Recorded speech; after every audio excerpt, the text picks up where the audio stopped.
지난주에 선한 마음, 그러니까 이제 유익한 심리 현상들에 대해서 쭉 설명을 드렸는데요. 그러니까 우리가 불교에서 이제 바른 견해라고 하면은 뭐 사성제에 대한 지혜를 말하기도 하지만, 또 쉽게 말하면은 이제 어떤 게 선이고 어떤 게 불선이다, 이거를 이해하는 것도 되게 중요한, 그걸 바른 견해라 하기도 합니다. 그래서 이제 해로운 마음, 그러니까 불선한 마음에 대해서는 한 14가지, 그러니까 탐욕을 뿌리로 한 것, 성냄 뿌리, 어리석은 뿌리, 이렇게 해서 탐욕, 사견, 자만, 또 성냄은 질투, 인색, 후회, 그죠? 그리고 이제 어리석음을 뿌리로 하는 거는 이제 뭐 덜뜸, 어리석음과 덜뜸, 양심 없음, 수치심 없음, 덜뜸, 그리고 뭐 의심, 이런 것들 이야기했고요. 다음에 해태온침은 이제 탐욕과 성냄을 같이 뿌리로 하는 거라 그랬죠. 그게 이제 해로운 심리 현상들이고, 이제 유익한 심리 현상들의 특징은 뭐라 그랬어요? 첫째는 이제 우리가 선한 일을 행하는 것에 대한 믿음이 있는 거죠. 법에 대한 믿음. 그리고 탐욕도 없고 성냄도 없고, 양심과 수치심이 있고, 그리고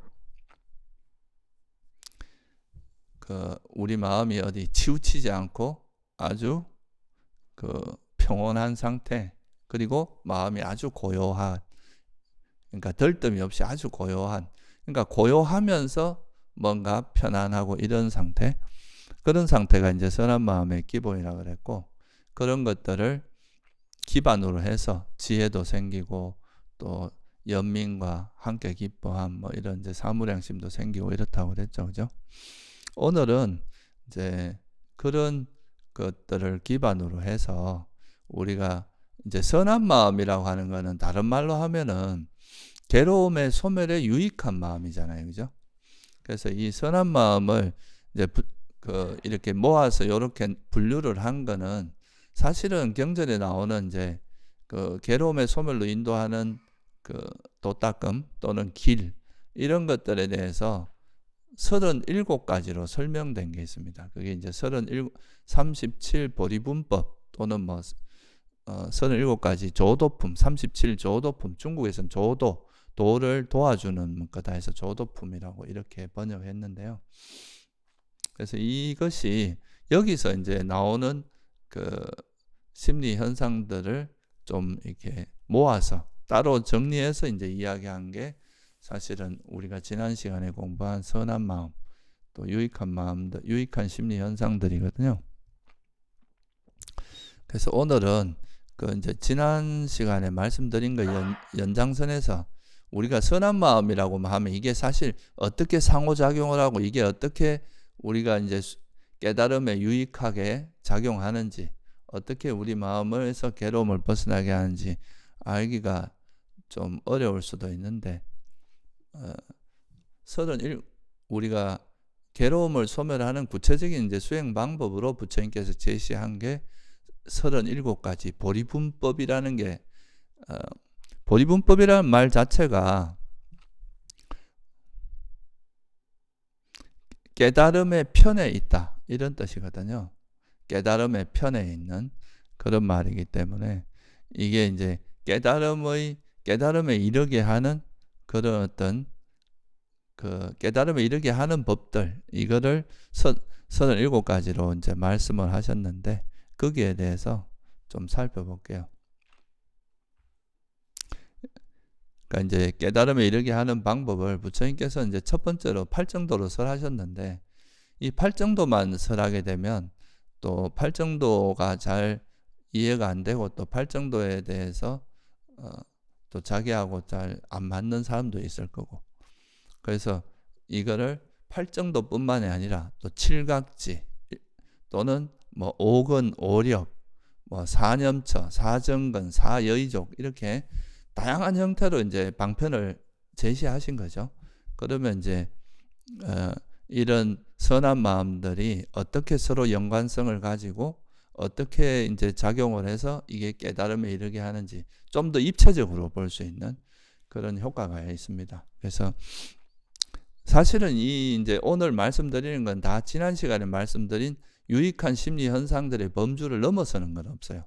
다 그 안에 포함되는 건데, 근데 이제 요거를 좀 더 이렇게 범주별로 분류를 해가지고 실제로 요거를 잘 하다 보면, 어느 하나를 이제 설명을 하다 보면 그걸 통해서 깨달음에 이룰 수 있다 하는 거를 좀 더 알기 쉽도록 다양한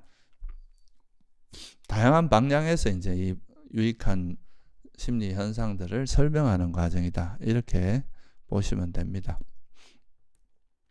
우리가 제일 익숙한 게 뭐냐 하면은 그 팔정도죠, 그죠? 우리가 괴로움을 소멸하는데 가장 여러분들이 많이 들어봤고, 또 제가 제일 많이 이야기한 것도 이제 팔정도인데, 근데 이 팔정도는 사실 이제 수행의 어떤 8가지 구성, 이제 깨달음에 이르게 하는 건 이제 구성 요소를 설명을 한 건데, 이거를 이제 실제로 수행에 적용하는 방법을 찾을 때는 약간은 이 팔정도라는 게 약간 전체 구조를 설명하긴 해도 전체적인 거를 이제 구체적으로 하면 어떻게 실천하란 말이냐, 이렇게 했을 때 그런 거를 좀 찾아내기가 쉽진 않은데요. 이런 팔정도를 실천하는 구체적인 방법론으로 하나 제시한 것 중에 하나가 바로 사념처입니다. 이 사념처는 이제 사띠라고 하는 하나의 우리가 이제 제가 설명을 드릴 때 그 사띠 중에서도 이제 삼마사띠, 정념은 이제 선법에 들어간다 그랬죠, 그죠? 그래서 이 삼마사띠를 기준으로 해서 우리가 이제 이 사띠를 개발하는 과정에서 팔정도가 저절로 닦여지도록 하는, 실제로 다 이제 우리가 수행 방법론 같은 경우는 그렇습니다. 어느 하나를 강조해서 이야기할 수가, 어느 하나만 이야기해도 그 하나를 닦기 위해서는 결국 다른 것들이 다 같이 작용을 해야 돼요. 그래서 하나를 설명하지만 이 하나를 통해서 실제 다른 요소들이 같이 닦여지도록 하는 그런 것이 이제 지금 사념처는 사실 알고 보면 여러분들이 팔정도 중에 이제 정념이라고 있잖아요, 그죠? 그 정념에 나오는 그 이야기를 따로 떼서 이제 사념처로 설명을 하는 거거든요. 사념처에서 말하는 요소나 그 팔정도에서 말하는 건 똑같습니다. 팔정도에서도 삼마사띠를 뭐라고 설명하느냐, 몸에서 몸을 관찰하고, 느낌에서 느낌을 관찰하고, 마음에서 마음을 관찰하고, 법에서 법을 관찰하고, 이게 사념처라고 설명하는데, 이거를 훨씬 더 자세하게 설명한 게 바로 대념처경이에요. 그래서 사실은 그 근본적인 내용은 팔정도에 있는 정념 이야기입니다. 이거를 그러니까 정념을 통해서 팔정도를 닦는 방법을 설한 거라고 보시면 됩니다. 그래서 사념처는 4가지, 이거 번역을 하면 이제 우리가 37가지 구성 요소라고 하는 게 사념처가 있고, 사정근이 있고, 사여의종, 이게 몇 가지입니까? 그럼 4개니까 12가지죠, 그죠? 그 다음 오근, 오력 하면 몇 가지입니까? 10가지죠, 그죠? 그러면 몇 가지예요? 22이죠, 그죠? 그다가 칠각지가 있죠? 그러면 이제 얼마입니까? 29이죠? 팔정도가 들어가면 37개죠. 그래서 이걸 37가지 보리분법, 그러니까 우리가 이제 깨달음에 이르게 하는 37가지 요소다, 이런 뜻으로 설명하는 거예요. 그 중에 이제 첫 번째가 사념처. 이제 그러니까 간단한 것부터 설명을 드릴게요. 사념처는 이제 4가지 기억의 확립이라는 뜻입니다. 빨리어로 이제 짜뚜란 말은 넷이라는 뜻입니다. 그리고 사띠는 이제 기억이라고 그랬죠. 특히 여기서는 선법을 이야기하니까 바른 기억입니다. 기억에 바타나라고 하는, 이거는 바타나는 원래 뜻은 이제 위에 두다 뭐 이런 뜻이, 위에 이렇게 확립시키다 이런 뜻도 있고, 돌보다는 뜻도 있고, 뭐 현전하다 이런 뜻이 있어요. 그래서 보통은 이거를 이제 현전이나 또는 이제 확립이라는 뜻으로 많이 활용을 합니다. 그러니까 사띠가 현전한단 말은 사띠가 항상 있다 이 말이잖아요, 그죠? 바른 기억이 항상 작용한다 이런 뜻을 현존한다라고 말할 수도 있고, 사띠가 확립됐다 이 말도 사띠가 바른 기억이 항상 작용한다 이렇게 볼 수도 있잖아요, 그죠? 그래서 이거는 이제 그 사띠를 중심으로 이런 수행법을 설명한 건데, 결국은 이 사띠를 개발하는 방법이 뭐냐면 몸에서 몸을 관찰하며 머문다, 또는 느낌에서 느낌을 관찰하고 마음에서 마음을, 법에서 법을 관찰하며 머문다. 이 관찰이란 말이 아누빠스라는 단어인데요, 이거를 관찰이라고 이제 중국에서는 번역을 했고, 또 우리나라에서는 워낙 알아차림이란 말이 많이 쓰이기 때문에 관찰이란 말이 사실은 좀 더 정확한 번역인데, 저는 그냥 관찰이라고 알아차림을 많이 이제 이야기하고 있는데요, 그죠? 그래서 이제 몸이나 느낌이나 마음이나 법, 요게 네 가지 대상이잖아요, 그죠? 요 네 가지 대상을 관찰하고 알아차리면서 얻어진 통찰력을 잊지 않는 수행을 하는 겁니다. 그러니까 이런 우리가 관찰을 통해서 얻어진 지혜를 잊지 않고 기억을 하면, 그게 이제 기억한다는 걸 그냥 단순히 여러분이 너무 이제 일반적인 과거를 기억한다 이런 것만 생각하시면 안 되고, 우리가 기억이 확립된다는 것은 여러분들이 나중에 내가 의도적으로 노력하지 않아도 저절로 작동될 정도로, 거의 무의식적으로 작동될 정도로 습관적으로 이제 익혀진 그런 상태, 그 정도 수준이 된 걸 기억이 확립됐다고 이야기하는 거죠. 그래서 우리가 이제 부처님께서 신, 몸과 수, 느낌이고, 그죠?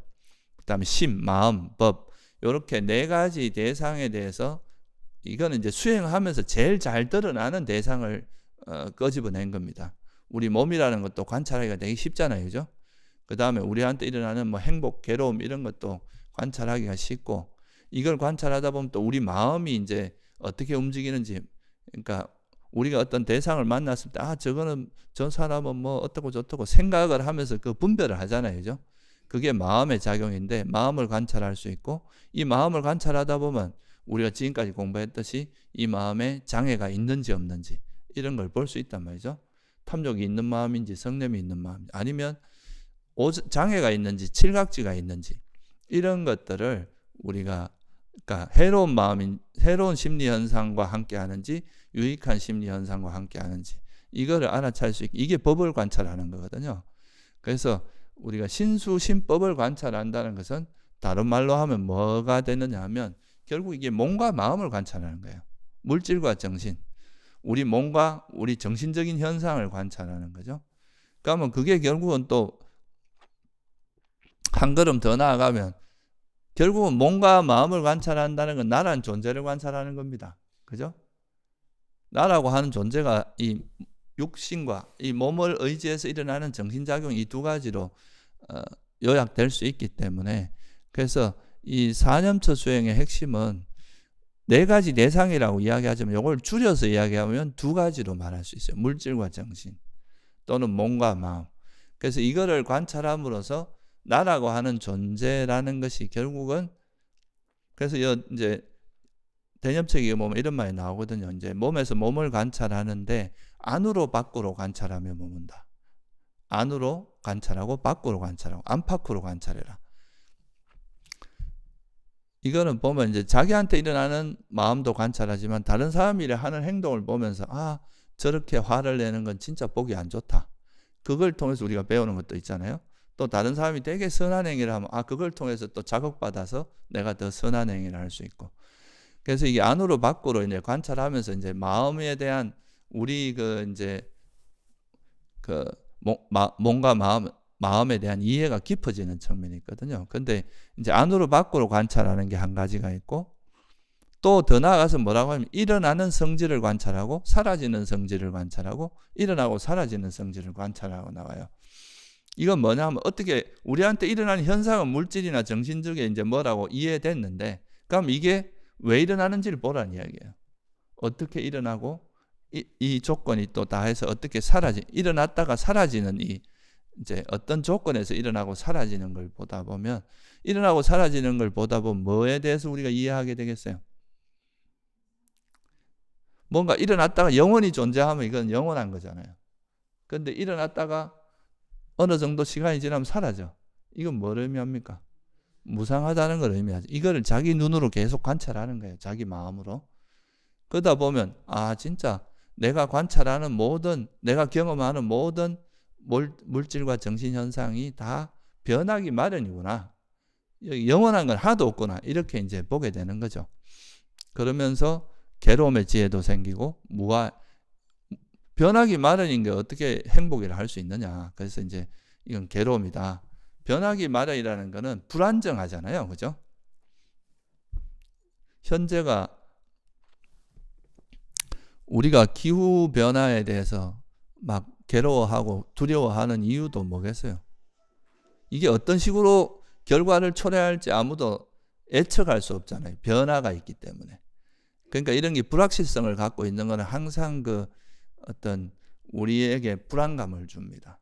그래서 이거는 불만족스러운 거죠. 그래서 괴로움의 속성이 있고, 무상하고 괴로운 거는 나라고 할 수도 없고 내 것이라 할 수도 없다. 이런 통찰로 이어지게 됩니다. 그러면 우리가 경험하는 모든 것이 다 무상하고 괴로움이고 무아라는 이런 통찰이 깊어지면 깊어질수록 이건 진짜 내가 붙들고 내가 집착할 만한 것이 아니구나. 그죠? 이런 확신이, 이런 거에 대한 이런 지혜와 그거를 잊지 않는, 이 지혜를 잊지 않는 이게 바로 사띠잖아요. 그래서 여기서는 제 4년체에서는 지혜보다도 그 지혜를 잊지 않는 거에 더 포커스를 맞추는 겁니다. 그것이 완전히 확립되면 이제는 어느 순간에도 그런 이제 이것이 무상하고 변하기 마련이고 내 것이 아니라는 이런 거에 대한 통찰이 잊혀지지 않으니까 여기에는 뭐가 이제 집착이 붙을 수가 없겠죠. 그죠? 그래서 이제 우리가 계속 관찰을 통해서 그 관찰을 통해서 얻어진, 알아차림을 통해서 얻어진 통찰지가 있고, 그 통찰지를 잊지 않고 계속 우리가 이제 반복하다 보면 이것이 완전 습관화되고 다시는 망각되지 않을 정도로 다져져서 확실하게 이제 정착하는 때가 오는데, 그게 기억 확립이라는 거예요. 그래서 부처님께서 제가 생각할 때 왜 사띠를, 지혜를 앞에 드러내지 않고 사띠를 이제 여기서는 이야기를 했느냐. 우리가 수행하다 보면 이제 뭔가 한 번씩 알아질 때가 있잖아요. 그죠? 지혜가 생길 때가 있단 말이죠. 근데 그 한 번 지혜 생기는 걸로 자기가 뭐 다 깨달은 것처럼 이렇게 생각하는 사람도 있어요. 근데 이제 사실은 이런 지혜가 생기는 것도 아주 큰 의미가 있지만, 결국은 이게 생겼다가 또 조건이 다하면 이 지혜도 약할 땐 사라집니다. 그러니까 이것이 다지고 해서 다시는 망각되지 않고 다시는 잊어지지 않을 정도로 확립돼야 진짜 깨달음이다. 그걸 강조하기 위해서 사띠의 확립이 돼야 된다. 그죠? 기억이 확립되지 않은 것을 깨달음이라고 할 수는 없다. 그래서 이렇게 하다 보면 나중에 어떻게 되느냐 하면 이제 항상 지혜만이 있고 바른 기억만이 현존한다는 거예요. 우리가 평소에는 보면 이제 사띠가 없어진다는 건, 바른 기억이 없어진다는 건 다시 어리석어진다는 거거든요. 그럼 다시 번뇌가 일어난다는 뜻이에요. 그러니까 평소에 이제 좀 우리가 지혜가 있을 때는 또 또릿또릿하게 이제 진짜 지혜롭게 행동하다가 또 지혜가 사라져, 사띠가 없어지면 또 어리석어져서 또 바보처럼 행동. 이게 반복된다는 거예요.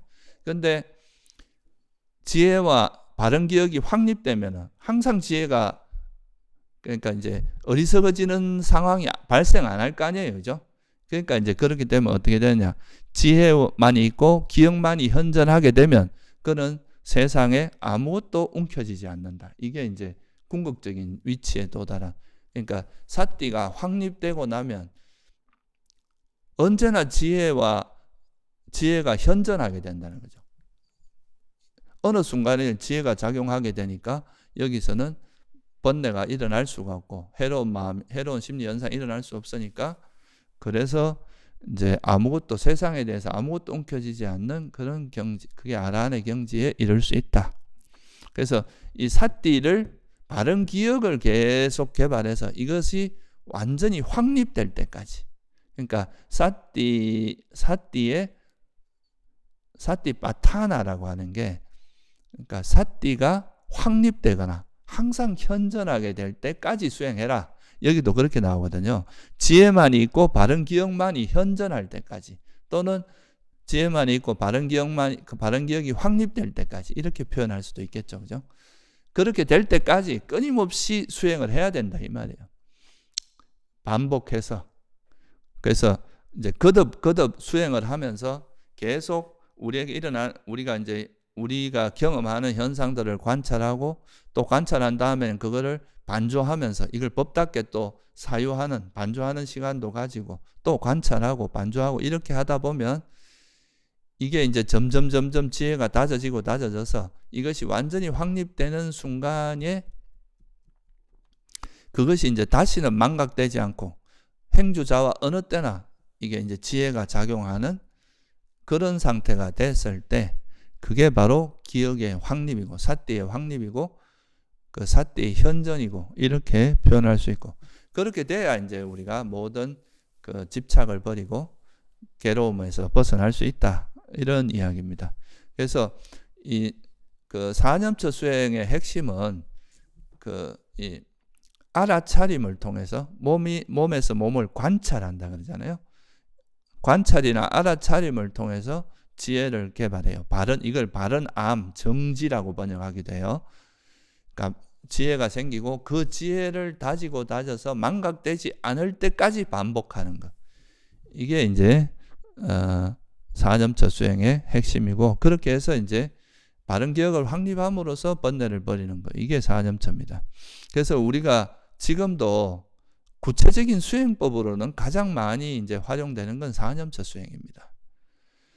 이 사념처를 통해서 우리가 지혜를 개발하고, 그 소위 말해서 우리가 알아차림 수행이라고 하잖아요. 그죠? 이 알아차림을 통해서 우리가 이제 계속 우리가 경험하는 현상을 법답게 이해하는 과정을 계속 밟는 거죠. 그걸 통해서 우리가 진리를 알게 되고, 그 진리를 통해서 깨달음에 이르게, 진리를 터득하면서 이제 그 지혜가 정착하면 깨달음에 이르게 하는, 그것이 이제 대표적인 수행 방법이다, 이렇게 볼 수 있겠죠. 그래서 이거는 이제 사념처가 깨달음에 이르게 하는 또 가장 보편적이고 가장 지금도 많이 활용되는 수행법 중에 하나다. 이거는 이제 사띠 하나만 가지고 설명을 하기 때문에 좀 더 단순해요, 수행법이. 이거를 닦다 보면은 다른 것도 자연스럽게 이제 사띠를 닦다 보면 지혜도 생기고, 또 이 사띠를 닦기 위해서 애쓰고 노력하는 이게 또 정진이잖아요, 그죠? 그렇죠. 그러니까 또 우리가 관찰한 거에 대해서 사유하는 게 바른 사유거든요, 그죠? 우리가 관찰한 것들에 대해서 법답게 이제 반조하는 과정이 바른 사유란 말이에요, 그죠? 그런 게 이제 생기고, 또 그러다 보면은 또 이제 이게 그냥 우리가 일상적으로 일어나는 것을 관찰할 때는 순간순간의 삼매 정도가 생기지만, 예를 들어서 호흡같이 하나의 대상에 고정해서 그것만 계속 알아차리다 보면 뭐에 또 들어갈 수 있겠어요? 선정에 들 수 있잖아요, 그죠? 우리가 호흡 수행을 통해서 이제 호흡만 알아차리는 쪽으로 대상을 하나로 정해서 계속 알아차림을 실천하다 보면 이건 선정에까지도 갈 수 있어요. 그래서 아나파나사티가 이제 숫다, 들숨날숨 기억경이라는 경에도 보면 거기도 결국은 아나파나사티를 16단계로 설명하는데, 그게 또 약간 나누어서 설명하면 신수신법에 대한 설명입니다. 호흡 수행을 가지고 사념처를 닦는 수행이에요. 그래서 그것도 이제 단지 그거는 이제 하나의 대상에 초점을 맞춰서 사념처를 닦으니까 그게 선정에까지 갈 수 있는 그런 이제 수행법인 거죠. 그래서 어쨌든 우리가 불교 수행에서 가장 많이 활용되고 가장 중요한 수행법이 바로 사념처, 사띠, 마타나 수행이다. 사띠를 개발하는 수행. 사실 이 사념처에 대해서만 설명해도 뭐 오늘 하루 종일 설명할 수도 있습니다. 하루 종일이 아니라 이거 뭐 많이 할 수 있는데, 그냥 지금까지 제가 이거는 뭐 여러 번 설명한 적도 많고 해서 그냥 핵심만 설명드릴게요. 그래서 이 그 사념처의 그 이제 경전에서 항상 나오는 거는 몸에서 몸을 관찰하고 느낌에서 느낌을 관찰하며 머문다. 마음에서 마음을, 법에서 법을 관찰하며 머문다. 세상에 대한 욕망과 성냄을 버리고 바르게 알고 바르게 기억하며 머문다. 안으로 밖으로 뭐 일어나고 사라지는 성질. 그리고 나서 이제 그 지혜만이 있고 바른 기억만이 현존할 때까지 그는 세상에 대해서 아무것도 옮겨지지 않는다. 이게 이제 정형구거든요. 제가 아까 말씀드린 그게 이제 사념처 수행의 핵심입니다. 우리가 경험하는 것들을 조금 알아차림을 할 때 대상을 분명히 하기 위해서 신수신법이라고 4가지를 말씀하신 거고, 그걸 조금 더 단순화하면 물질과 정신, 이걸 관찰하다 보면 이 물질과 정신의 실상을 통찰하는 그런 지혜가 생기고, 이 지혜를 잊지 않음, 지혜를 절대 망각하지 않는 사띠를 개발하다 보면은 그게 이제 물질과 정신이 무상하고 괴로움이고 무아라는, 뭐 진리로 말하면 고성제에 대한 통찰이 이루어집니다. 그러면 고성제를 철저히 알게 되면 뭐가 버려진다 그랬어요? 집성제는 해로운 법이잖아요. 이게 버려집니다. 그러면 멸성제가 실현되고 그것이 바로 수행의 과정이라는 거. 이제 사념처가 그래서 이제 이런 알아차림을 통해서 바른 안과 바른 기억, 정지 정념이 개발되고 그걸 통해서 탐진치가 버려져서 괴로움의 소멸이 이르는 이런 방식의 수행법이다 하는 것을 이해하시면 될 것 같아요. 그 다음 두 번째 나오는 것은 사정근입니다. 사정근이란 말은 많이 들어보셨죠, 그죠? 사실 사정근은 그 사념처도 4가지 대상에 대한 기억 확립이라서 뭐 말은 4가지로 했지만 실제로 이제 우리가 심리 현상으로 보면 이 4가지 다 뭐에 해당합니까? 사띠에 해당하죠, 그죠? 이거 한 가지입니다, 사실은. 정념에 대한 이야기예요, 다. 그 다음에 이 사정근도 사실은 4가지로 설명하지만 이게 법으로서 보면 뭐 한 가지죠, 그죠? 뭐예요? 정정진, 바른 정진에 대한 이야기입니다. 그래서 이게 사정근은 다른 말로 하면 바른 정진이나 똑같아요. 사실은 이게 팔정도에서 정정진을 설명할 때 이 구절이 그대로 나옵니다. 그러니까 팔정도에서 정정진, 정념 이렇게 설명할 때 정념은 사념처로 설명하고 정정진은 사정근으로 설명합니다. 그래서 사정근은 뭐냐 하면 4가지로 설명하는 게 그냥 이겁니다. 아직 일어나지 않은 해로운 법은 어떻게 하라고요? 예방하라고. 아직 일어나지 않은 해로운 법은 일어나지 않게 하고, 또 이미 일어난 건 어떻게 해야 되겠어요? 버려야 되겠죠. 이미 일어난 해로운 법은 버리려고 노력하고, 아직 일어나지 않은 유익한 마음은 어떻게 해야 돼요? 일어나게 해야 되고, 이미 일어난 유익한 법은 계속 지속되게, 사라지지 않도록 하게. 그게 이제 4가지 형태로 노력한다 해서 사정근이라고 이야기합니다. 그러니까 이건 쉽게 말하면 해로운 거는 버리고 유익한 건 개발하는데, 여기서 조금 더 나누면 해로운 것 중에 이미 일어난 거는 버리려고 노력하고, 아직 일어나지 않은 거는 예방하려고 노력하고, 유익한 법 같은 경우는 일어나지 않은 건 일어나게 해야 될 거 아니에요, 그죠? 일어난 거는 계속 이제 유지되도록 하는 거. 그게 4가지 정진이다. 이게 이제 4가지 정진인데, 이렇게 하다 보면 바른 노력을 하다 보면은 첫째 전제돼야 될 게 뭐겠어요? 해로운 거는 버리고 유익한 건 개발해야 되니까 뭐가 전제돼야 돼요? 여러분이 욕망은 키우고 지혜는 버리고 이러면 안 될 거 아니에요, 그죠? 그럼 어떻게 해야 돼요? 뭐가 해롭고 뭐가 유익한지를 알아야 되잖아요. 그러니까 바른 정진의 조건은 뭐가 있어야 되겠어요? 바른 견해가 있어야 되겠죠, 그죠? 그래서 지금까지 여러분들하고 같이 공부를 한 겁니다. 뭐가 해로운 마음 상태고 뭐가 유익한지를 알아야 이걸 버릴 거를 버리고 개발할 건 개발할 수 있잖아요, 그죠? 그걸 모르면은 이 바른 견해가 없는 사람은 해로운 거는 개발하고 유익한 건 버릴 수도 있단 말이에요. 여러분 웃지만 실제 삶에서 그렇게 하고 있는 경우가 되게 많습니다. 그죠? 인욕은 안 하고 화를 버럭버럭 내고, 이게 이제 다 그거란 말이죠. 우리가 실제로 이제 들으면 되게 웃기는 이야기인데 실제로는 그런 일이 벌어지고 있어요. 그래서 이거는 이제 바른 정진이 되기 위해서는 선과 불선을 명확히 구분하는 지혜가 있어야 이게 바른 노력이 가능하거든요. 그래서 바른 사정건, 바른 정진이 되기 위해서는 조건이, 그러니까 바른 견해가 있어야 돼. 또 그 바른 견해를 여러분 다 잊어버리면 안 되잖아요, 그죠? 이 바른 견해를 배웠으면 그걸 기억해야, 아, 이건 해로운 거, 이건 유익한 거, 이렇게 기억해야 되겠죠. 바른 기억도 있어야 돼.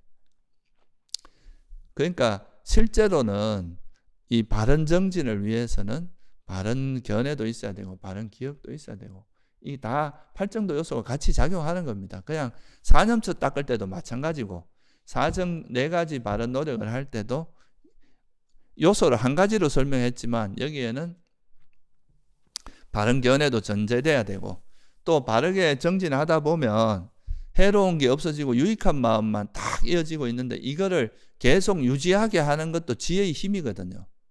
이거를 잊지 않는 거, 이것도 바른 기억이 확립되는 거예요. 유익한 마음만 이어진다는 것은 바른 기억이 계속 이어지고 있다는 뜻도 되거든요. 그래서 이거 이제 사정근은 노력이라는 측면을 가지고 불교를 설명하는 겁니다. 그러니까 수행법을 바르게 노력하다 보면은 바르게 노력하기 위해서는 바른 견해에 대한 학습이 돼야 되겠죠, 그죠? 수행하다 보면 이게 해롭고 이건 유익하다 이런 걸 자꾸 몸소 체험하다 보면 그걸로 바른 견해도 지혜도 점점 강해질 거 아니에요, 그죠? 그걸 또 잊지 않는 바른 기억도 생길 거고. 그러다 보면 이제 그 선한 마음만 쭉 이어지고 있으면 이것도 일종의 이제 삼매거든요. 그러니까 선한 마음만 이어지고 있는 상태가 되고, 그게 그런 식으로 이제 바른 정진을 바르게 정진하다 보면 사실은 삼매도 생기고 지혜도 생긴다 이 말이에요. 그래서 이제 바른 정진을 가지고 설명을 하고 있습니다. 그리고 실제로 이제 우리가 수행을 할 때 항상 그 수행을 실천할 때 항상 따라다니는 3가지가 있습니다. 바른 정진하고 바른 견해, 바른 정진, 바른 기억 이거는 절대로 없으면 안 돼요. 항상 다른 법을 애워서 한다. 이런 거 위대한 마음가짐경에서 제가 옛날에 한번 설명드린 적이 있을 거예요.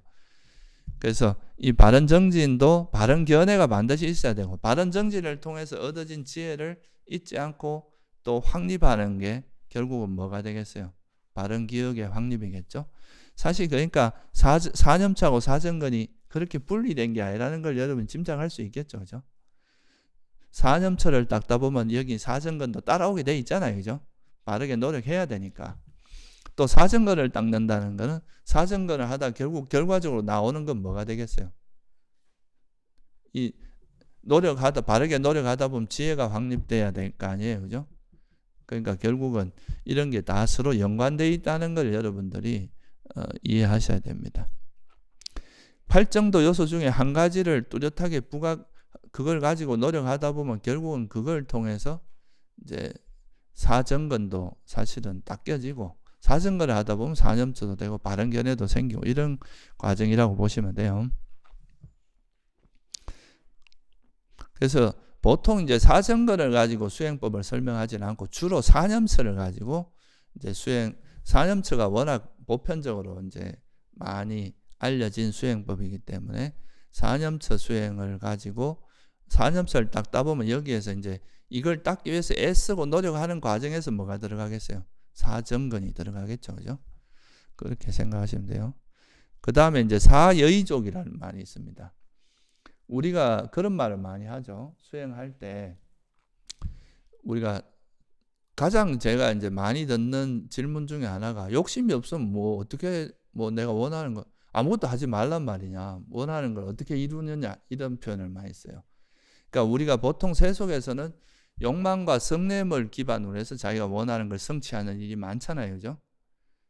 어떤 집착을 가지고 뭔가를 이루어낸다거나 분노를 기반으로 해서 이루어내는 이런 일이 많은데, 그렇다면 이제 우리가 수행자들은 어떻게 자기가 원하는 걸 성취할 것인가, 그거를 성취하는 수단이 이 4가지 사여의족입니다. 이거는 그러니까 이 4가지 성취 수단에서 우리가 세속에서도 뭔가 우리가 뭔가 원하는 거 이룰 때는 뭐가 필요합니까? 첫째, 열정이 있어야 되죠. 열의가 있어야 돼요. 그리고 열심히 노력해야 됩니다. 정직이라는 게 있어야 돼. 그리고 또 우리 마음이 굳건해야 돼. 그러니까 이제 우리가 그 마음 자체가 강해야 되잖아요. 그죠? 그 다음에 근데 요렇게만 이 세 가지는 사실 세속에서도 작용할 수 있어요.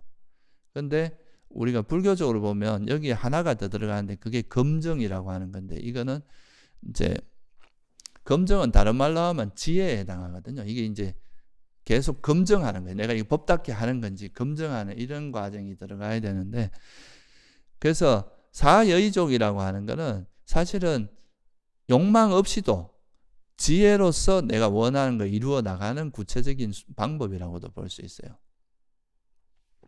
우리가 세속에서는 욕망을 통해서 원하는 걸 이루지만 이 수행자들은 지혜를 통해서 원하는 걸 이룬다는 거죠. 그래서 그 네 가지 뭔가 내가 원하는 걸 성취하는 수단이 열의가 되게 강한 사람이나 또 노력을 열심히 하거나 정진을 열심히 하거나 또 마음에 우리가 불교적으로 말하면 선한 마음이 되게 강하면 선업의 힘이 강하면은 또 원하는 걸 이룰 수가 있거든요. 그리고 또 지혜가 있거나 이렇게 이 네 가지 중에 하나가 좀 뚜렷하게 강하면 내가 원하는 걸 이룰 수 있다. 이게 이제 사여의족에서 하는 이야기입니다. 여기서 제일 이제 선한 일, 우리가 원하는 걸 성취할 때 가장 중요한 거는 뭐가 되겠어요? 우리가 욕망을 버리고 하는 쪽으로 가려면 이 지혜가 가장 중요하겠죠. 지혜를 기반으로 해서 이제 쉽게 말하면 이런 거, 욕망이 강한 사람들은 그 결과를 얻는 거에 이제 포커스가 맞춰지기 때문에 그 과정은 별로 중요하게 생각 안 합니다. 내가 권력을 얻는 게 목적이면 그게 이제 그 집착이 강한 사람은 이 권력을 얻기 위해서 사람을 죽일 수도 있고 뭐 심지어는 구테타를 일으킬 수도 있고 이렇게 이제 옳지 않은 방법을 동원해서도 자기가 원하는 걸 실현하려고 한다면 욕망을 앞장 세우면, 근데 지혜를 앞세워서 뭔가 일을 성취할 때는 그 과정을 되게 중요시합니다. 이 과정이 아까 뭐 한다 그랬어요? 검증이라 그랬죠. 빨리어로 위맘사라 그러는데 이 검증한다는 뜻이거든요. 이게 법다운지 이게 올바른 길인지 바른 길인지 이게 나와 남에게 이익되는지 해롭지는 않은지 이런 거를 검증해서 그 과정을 이어간다는 거죠. 그렇기 때문에 이거는 똑같이 뭔가 원하는 걸 이룬다 해도 그것이 나와 남에게 해롭고 악업을 지어가면서 절대 그렇게 하지 않고 올바른 방향으로 원하는 걸 이루는 것, 이게 차이가 나는 거죠. 그래서 우리가 수행할 때도 결과를 바라지 말고 조건을 성숙시켜라 이런 말을 자주 하는데, 그러니까 그 결과보다는 과정이 되게 중요합니다. 수행하는데 여러분들이 내가 원하는 걸 성취하는데 그 중간에 남을 해치고 내 마음에도 분노가 가득하고 욕망이 가득하고 이러면 불교적으로 뭐 이게 선업입니까? 악업입니까? 악업을 계속 짓는 거죠. 그죠? 그러면 이건 내가 원하는 건 성취했을지 몰라도 그 욕망은 실현했을지 몰라도 엄청나게 많은 악업을 쌓은 거잖아요. 이런 거는 결국은 자기한테 이익되는 게 아니라는 거죠. 근데 내가 조금 더디거나 뭐 결과보다는 내 가는 그 과정이 선한 마음으로, 그죠? 그 지혜를 바탕으로 해서 나와 남에게 유익한 거, 그러니까 자비심을 가지고 지혜를 가지고 이렇게 이루어 나가면 그 결과가 이루어지든 안 이루어지든 이 과정 자체가 선업입니까? 불선업입니까? 이건 선업을 쌓는 거예요. 그러니까 그 과정 자체가 우리에게 굉장히 이익이 되는 과정이라는 거죠. 그래서 이게 이제 우리가 어떤 원하는 걸 성취하더라도 그 성취하는 수단이 기본적으로 열이라든가 열심히 노력하고 우리가 마음을 잘 쓰고 이런 거는 다 들어가지만 거기에 우리가 올바른 성취를 하기 위해서는 반드시 뭐가 들어가야 되냐면 검증이라고 하는 소위 지혜가 있어야 됩니다. 계속 자기를 검증하면서 자기가 하는 일이 올바른지 그거를 지혜로서 법답게 하는지 이런 걸 보면서 가면 그 과정 자체가 선해지기 때문에 이건 굉장히 큰 이익이 있다. 이게 이제 불교적으로 보면 이렇게 함으로써 우리가 이제 선정에 들 수도 있어요. 바른 삼매에 들 수 있고, 이 바른 삼매 힘으로 자기가 요즘에는 뭐 그런 신통이 있는 사람이 잘 없지만 부처님 당시에는 이제 그 워낙 그 수성한 분들이 많아 삼매 힘도 강하고 이래가지고 그 6가지 신통 있잖아요. 우리가 뭐 숙명통이라든가 천안통, 그다음 뭐 타심통, 뭐 신족통, 뭐 자기 몸을 뭐 동물이 되기도 하고 막 이렇게 마음대로 바꿀 수 있는 거, 그런 것도 있고, 이런 이제 5가지, 그러니까 천안통, 숙명통, 타심통, 그 다음에 신족통, 또 하나가 뭐예요? 예? 한 게 뭐고?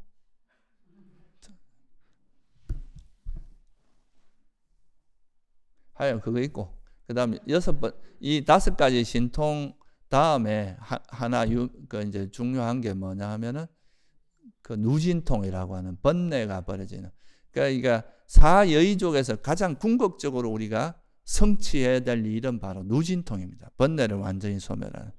이 4가지 그 뭐고 성취 수단을 열심히 닦다 보면은 기본적으로 첫째 선정을 얻을 수 있어요.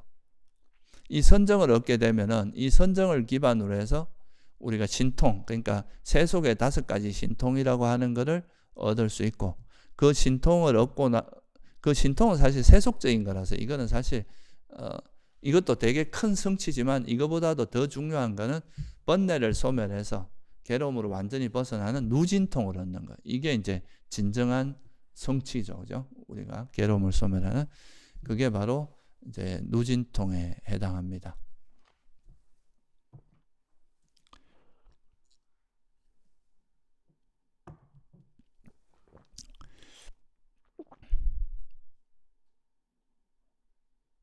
그래서 이렇게 이제 사여의족을 4가지 성취 수단을 닦으면 기본적으로 이제 선정에도 들 수 있고, 우리가 수행적으로 말하면, 세속적으로 말하면 자기가 원하는 걸 성취하되 좀 바른 방법으로 성취하는 그런 길이고요. 이제 수행적인 측면에서 보면 수행에서 좀 특별하다고 하는 것은 선정과 신통 그리고 이제 깨달음이거든요. 그래서 이제 이 사여의족을 많이 닦은 사람들은 4가지 성취 수단을 많이 닦으면 신통도 얻을 수 있고, 또 그걸 통해서 이제 누진통이라고 하는 완전히 이제 괴로움을 소멸하는 그게 이제 성취하는 수단이, 그거를 성취하는 수단이 정말 열의가 아주 뛰어나거나 노력을 정말 열심히 하거나 또는 마음이 아주 이제 불교적으로 말하면 선한 마음을 많이 쌓는 거죠. 특히 선한 마음 중에 제일 강한 게 삼매의 힘이잖아요, 그죠? 삼매의 마음이 선법 중에는 가장 강한 거니까 이 삼매를 닦고 그리고 이제 지혜를 기반으로 하는 이게 성취 수단이다, 이렇게 보시면 됩니다. 그래서 이렇게 사념처, 사여의족, 사념처, 사정건, 사여의족 이렇게 그 4가지로 설한 게 3가지 부류가 있어요. 그래서 보통 보면 이제 사여의족은 보통 부처님께서 신통이나 이런 이제 뭔가 좀 특별한 걸 성취하는 수단으로서 많이 설명을 합니다. 그리고 사념처는 이제 아까 말했던 이제 정말 이렇게 보편적인 수행으로 많이 드러나는 거고, 사정거는 그냥 팔정도 중에서 이 바른 정진이 뭔가에 대해서 설명할 때 주로 나오는 이야기죠. 그 다음에 또 많이 나오는 게 뭐냐면 오근 오력이라고 하는 거예요. 이 오근 오력은 사실 같은 요소인데 그냥 이제 관점에 따라서 약간 다르게 표현하는 겁니다. 이 5가지 요소가 뭐냐면 신정진 염정해라고 하는 5가지예요. 신심과 신심이고, 정은 정진, 염은 뭐예요? 바른 기억, 정은 삼매, 해는 지혜. 이래가 신정진 염정해라고 하는 요 5가지 요소를 이야기하는데, 이게 해로운 법을 버리는 역할을 한다, 이런 측면에서는 오건이라고 표현하는, 그런 기능이다, 이런 측면에서는 오건이라고 표현하는 거고, 이게 또 해로운 법을 누르고 일어나지 않게 하는 그런 힘이 있잖아요. 이런 측면에서는 힘이라고 표현하는 거죠. 그러니까 사실은 같은 요소인데 약간 이제 관점에 따라서 다르게 표현하는 것 뿐입니다. 그래서 오건, 오력은 그냥 같은 요소로 보시면 돼요. 근데 이게 좀 조금 이제 관점이 좀 특이한 건 뭐냐면, 오건, 오력에서는 중심이, 시작점이 뭡니까? 신심이죠. 그죠? 우리가 팔정도에서는 시작점이 뭐예요? 바른 견해, 지혜잖아요. 그죠? 근데 이 오건에서는 시작점을 신심으로 표현을 하고 있습니다. 그러니까 우리가 불교에서 이제 깨달음에 이르는 방법을 두 가지로 설명하는데, 하나는 지혜를 바탕으로 해서 깨달음, 수다원이 되는 길이 있고, 이거를 이제 경전에서는 법을 따르는 자, 이렇게 표현합니다. 그리고 신심을 기반으로 해서 수다원이 되는 사람이 두 부류가 있다는 거예요. 신심을 가지고 수다원이 되는 경우도 있고, 지혜를 가지고 수다원이 되는 경우. 그러니까 이 지금 5권은 신심을 기반으로 해서 법을 이제 수행을 이야기하는, 이게 좀 다른 것들하고 조금 다른 측면입니다. 일반적으로는 사띠하고 지혜, 이 두 가지가 되게 중심이 됩니다. 사념처는 사띠를 이야기했고, 팔정도는 정견, 그러니까 지혜를 중심으로 설하고, 또 칠각지도 보면 정념에서부터 택법각지로 가잖아요. 그죠? 이것도 다, 그러니까 거의 대부분은 바른 안과 바른 기억을 중심으로 이제 설해집니다. 근데 이 오건, 오력은 좀 특이하게 신심을 기반으로 이제 수행을 시작하는 거죠. 그래서 여기서 신심이라고 하는 거는 그냥 우리가 세속적으로 말하는 그런 이제 맹목적인 신앙하고는 좀 다르다 그랬죠. 그죠? 신심이라고 하는 거는 삼보에 대한 신심. 한 가지 더 이야기하면 또 계율의 이익에 대한 신심. 계율이라는 것에 대한 이익에 대한 신심. 그러니까 가장 대표적인 건 삼보에 대한 신심입니다. 여러분들이 부처님이 설한 법이나 또 부처님이 설한 법에 따라서 성자가 된 스님들, 이런 스님들의 이런 삼보에 대해서 믿고 수행을 시작하는 거죠. 그러니까 결국은 여기서 그 신심에서 가장 중요한 거는 바른 견해에 대한 믿음이라고 할 수 있어요. 법에 대한 믿음. 그러니까 쉽게 말해서 이제 그 팔정도 같은 경우는 바른 견해에 대한 기본적인 지혜가 있는 사람은 법을 탁 이렇게 일단은 숙고하고 이해해서 진짜 이게 맞다, 이런 이제 나름대로 지혜로서 충분히 통찰한 다음에 수행을 시작하는, 이해가 돼야 수행하는 사람도 있잖아요. 그죠? 근데 아직은 내 정확히 이해는 잘 안 돼. 그렇지만 나는 부처님이 설한 법에 대해서 난 믿어. 저분의 삶이나 그 부처님이 삶이나 이런 걸 봤을 때 그분이 우리한테 거짓말 했을 리는 없다. 분명히 바른 길을 설했을 거다라고 확신하면서 그냥 그 믿고 일단 따라가면서 그걸 확인해 나가는 이런 길도 있을 거 아니에요. 그죠? 그래서 이게 바로 믿음을 기반으로 해서, 그러니까 일단 믿고 시킨 대로 하다 보면 진짜 그렇구나라고 자기가 확인할 수 있는 거잖아요. 그죠? 그래서 여기서 오건, 오력은 주로 이제 신심을 기반으로 해서 이제 법을 설하는, 수행법을 설하는. 신심이 있으면 뭐가 이루어지느냐 하면, 부처님께서 이거는 이렇게, 이건 해롭고 이건 유익해 라고 설하면 그거를 정말 이거는 그렇구나라고 이제 우리가 이해를 통해서 수행을 할 수도 있지만, 그걸 믿고 하지 말라는 건 안 하고 해야 될 건 하고 이렇게 되잖아요. 그죠? 해로운 건 버리고 유익한 거는 하도록 노력할 거 아니에요. 그게 정진이 일어납니다. 신심이 있어야 정진이 일어나는 거죠. 그럼 정진이 있으면 또 정진을 통해서 열심히 해로운 건 버리고 유익한 걸 버리다 보면 해로운 걸 버리는 지혜, 유익한 거를 유지하는 지혜가 생기겠죠. 이게 뭐예요? 이런 지혜가 쌓이는 게 뭐라고 이야기합니까? 바른 기억이 쌓이는 거죠. 그죠?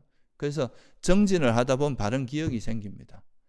그러면 바른 기억이 생기면 해로운 건 버리고 유익한 거를 유지하는 이 힘이 생기니까 유익한 마음만 쭉 이어지는 상태가 오니까 그게 뭐가 되겠어요?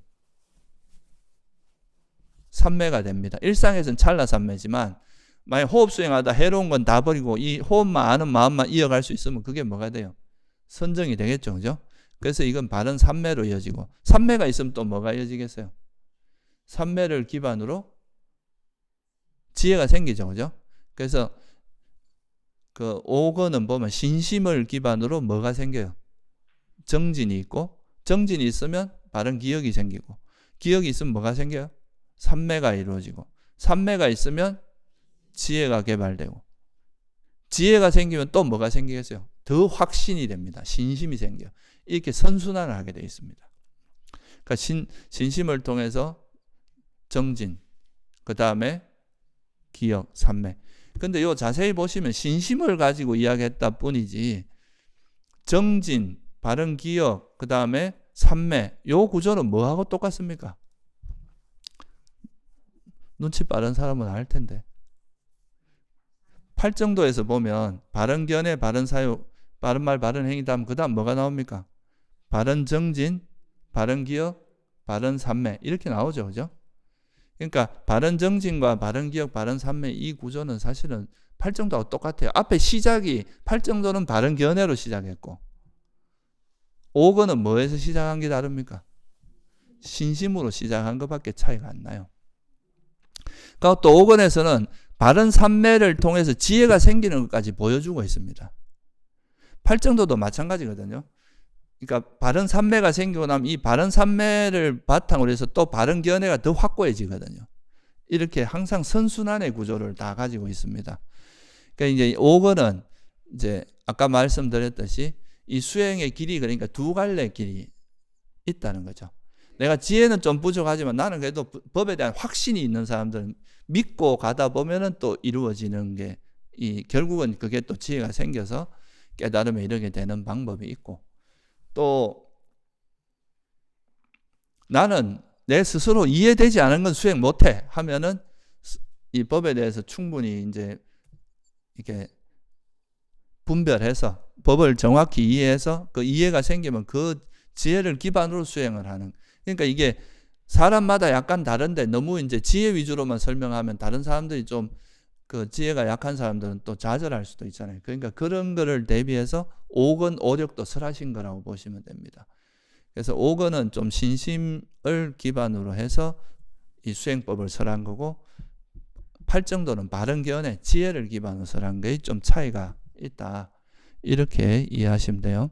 그래서 우리나라에서 보통 이제 화두선 할 때 뭐 3가지 이야기 하잖아요. 뭡니까? 3단심이라고 이야기하는 게 있잖아요. 대신심, 또 뭐 이야기합니까? 대분심, 대의심 이렇게 3가지 이야기 하잖아요. 이 사실 그 화두선에서 말하는 그 3가지가 사실 이 5권하고 좀 상당히 관련이 있습니다. 5권에서 첫 번째가 뭐라 그랬어요? 이게 신심, 이게 대신심하고 관계 있고 그다음 대분심이 화내는 건 아니잖아요. 분발심이잖아요. 이건 뭐에 해당합니까? 열심히 노력하는 거잖아요. 그러니까 이게 정진하고 관계 있고 대의심을 통해서 바른 기억과 삼매와 지혜 이 3가지가 닦인다. 뭐 이렇게 본다면 그러니까 이제 그 어떻게 보면 화두선도 사실 신심이 기반이 되어 있는 사실 수행법이라고도 할 수 있어요. 그 수행법 자체가. 그래서 이 5권 5력은 신심을 기반으로 해서 수행법을 설명한 거다. 이렇게 이해하시면 될 것 같습니다. 그 다음에 이제 칠각지를 이 5권 5력에서 보면 이제 신심은 이건 모든 선한 법에 항상 함께 하는 거라 그랬죠. 그죠? 정진, 이건 바른 정진은 선법이죠. 바른 기억도 선법에 해당하고 바른 삼매가 선법에 해당하죠. 이건 때때로라 그랬죠. 지혜는 있을 수도 있고 없을 수도 있다. 그러니까 그거는 다 이게 그러니까 여기 있는 것들이 여기서 나오는 요소들을 뽑아서 이제 이건 선법이다 이렇게 말한 거라고 생각하시면 돼요. 그 다음에 이제 나오는 게 뭐냐 하면 5권 5력 다음에가 이제 칠각지예요. 또 칠각지하고 팔정도를 한번 비교를 해보면 내가 이걸 여러분들한테 하나하나 설명하는 건 사실 이게 시간이 엄청나게 걸립니다. 이거의 어떤 좀 전체적인 조망을 하는 것 정도를 제가 설명드리려고 하는 거예요. 이거는 사실 이제 많이 공부를 해봐야 이런 것들이 보이기 때문에 그런 면만 좀 부각해서 설명을 드릴게요. 우리가 팔정도는 아까 말했듯이 바른 견해를 기반으로 해서 바른 사유, 그 다음에 정어, 정업, 정명 이 세 가지는 개에 해당하니까 조금 이렇게 제껴놓고 생각을 해볼게요. 이 개라는 건 그 상황에 부딪혔을 때만 그렇게 하는 거지 항상 일어나는 건 아니잖아요. 그죠? 그래서 정견, 정사유, 그 다음 뭐가 나옵니까?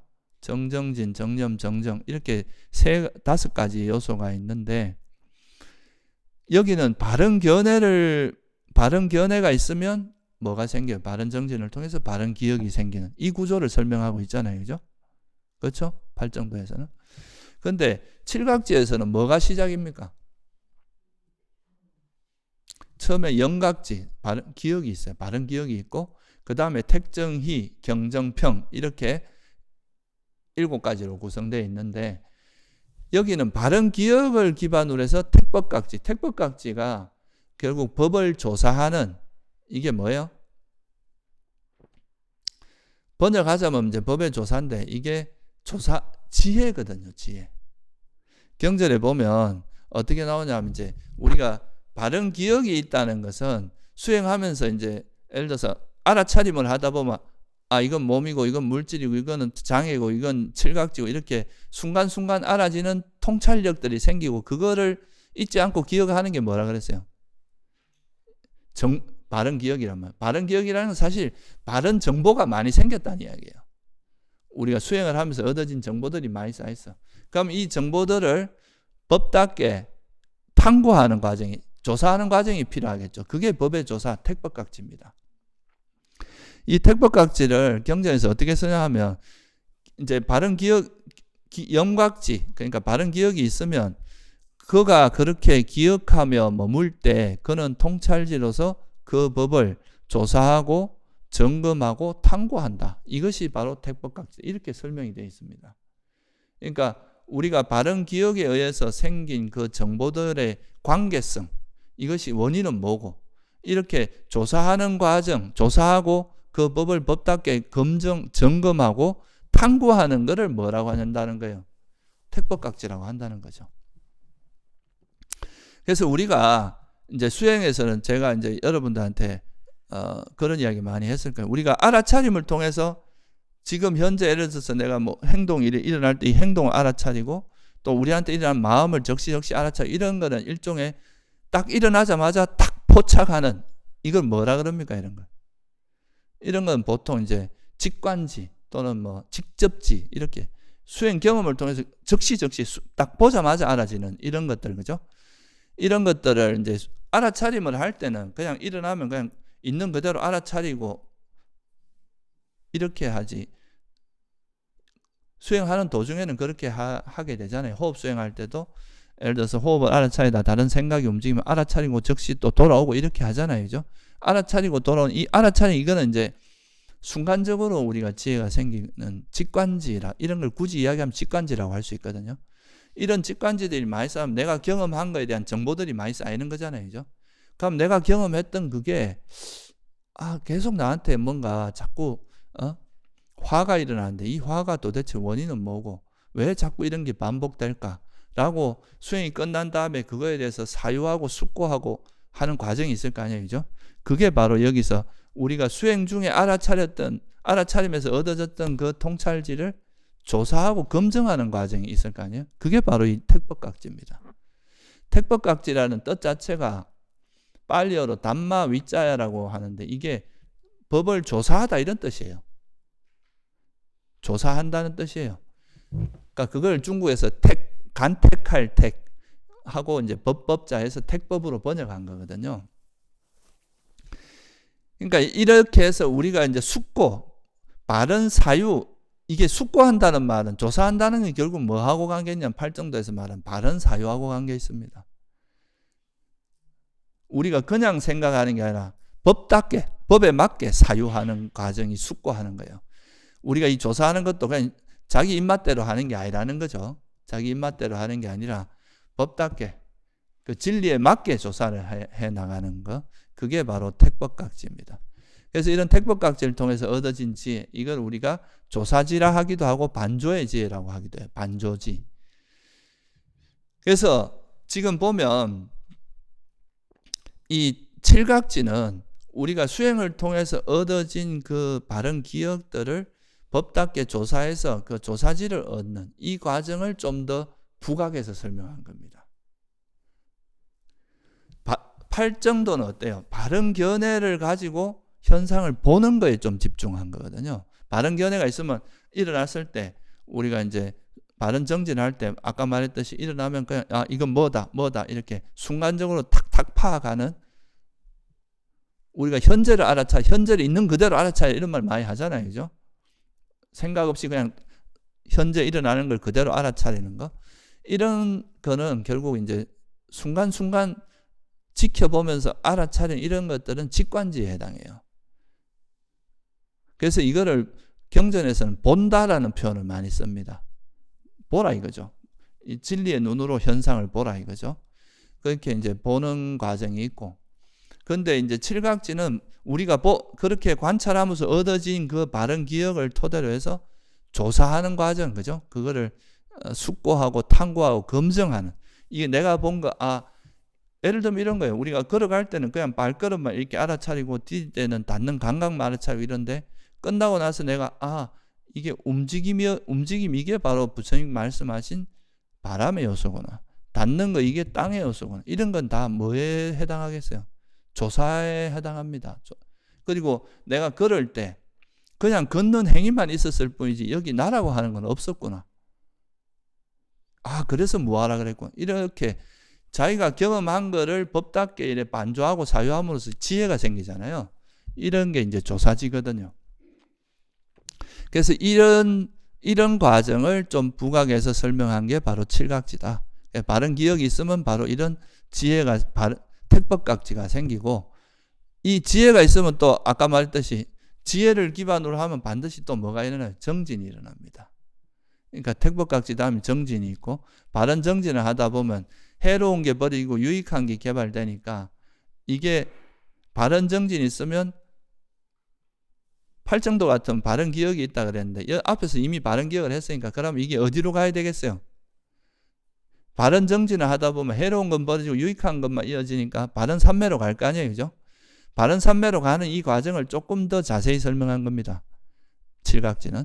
그러니까 정진이 있으면 뭐가 해로운 게 버려지고 해로운 심리 현상들이 벌어지면서 뭐가 일어나요? 희열이 일어납니다. 그죠? 기쁨이 일어나요. 그러니까 마음이 고요해지면서 사실 여기는 빠져있는데 행복도 일어나. 그럼 그 행복한 마음이 삼매에 드는 겁니다.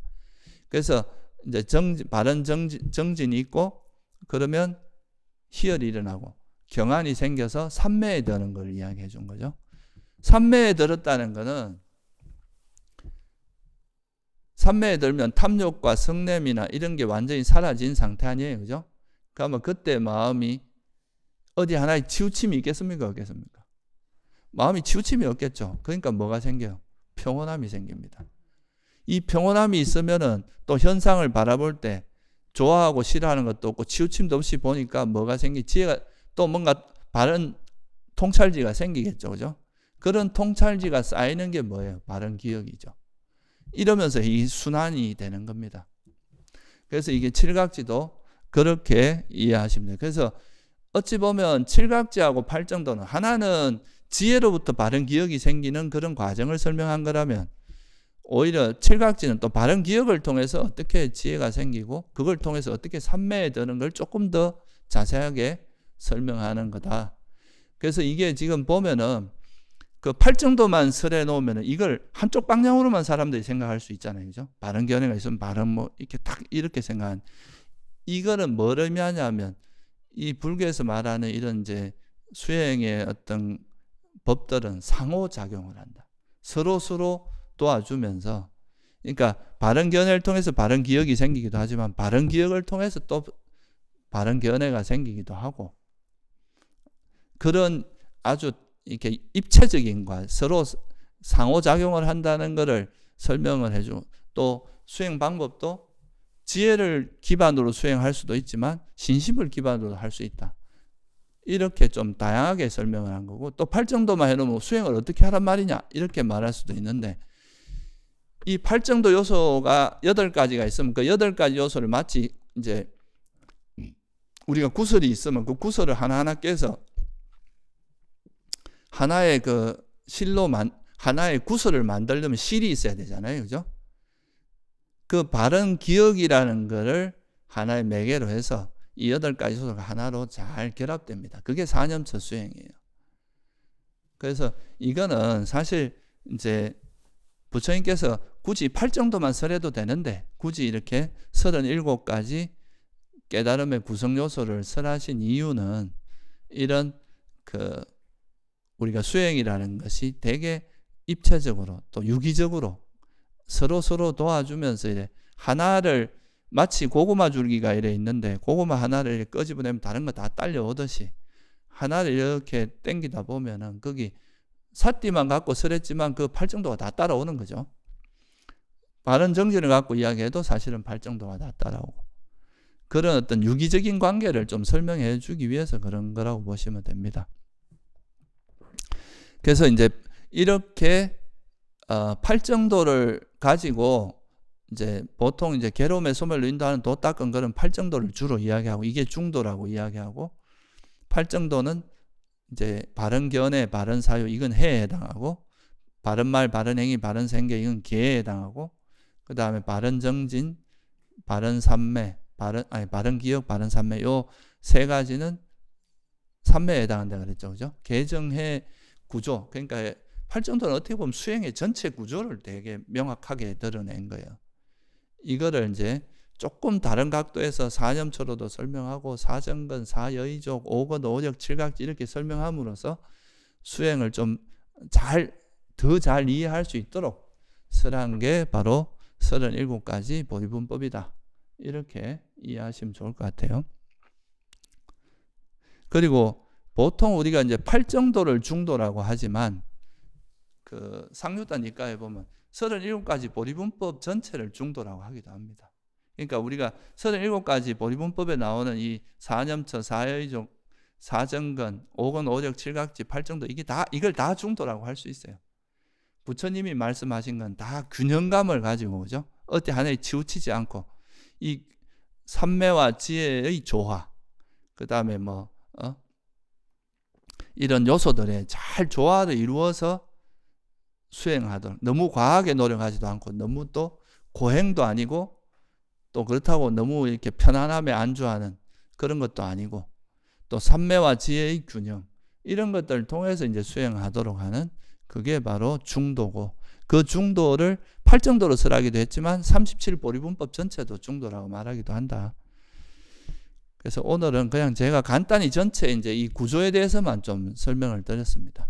오늘로서 이제 기본적으로 이제 해로운 마음 상태하고 유익한 심리 현상들이 어떤 건지 이거 정도는 여러분이 좀 이해해야 수행하시면서 아까 말씀드렸듯이 이 선과 불선을 모르는데 정진도 할 수 없어요. 내가 뭘 해야 될지도 몰라. 그러니까 어떤 것이 해로운 심리 현상이고 어떤 것이 유익한 심리 현상인지 이 정도는 정확히 좀 숙지하고 있어야 그걸 기억하고 있어야 올바른 수행을 할 수 있다. 그런 취지에서 제가 조금 다시 한번 설명을 드린 거니까 잘 이해가 안 되시는 분들은 자꾸 이렇게 반복해서 들어서 꼭 숙지하고 수행을 하시기 바랍니다. 네, 오늘 여기서 마치겠습니다.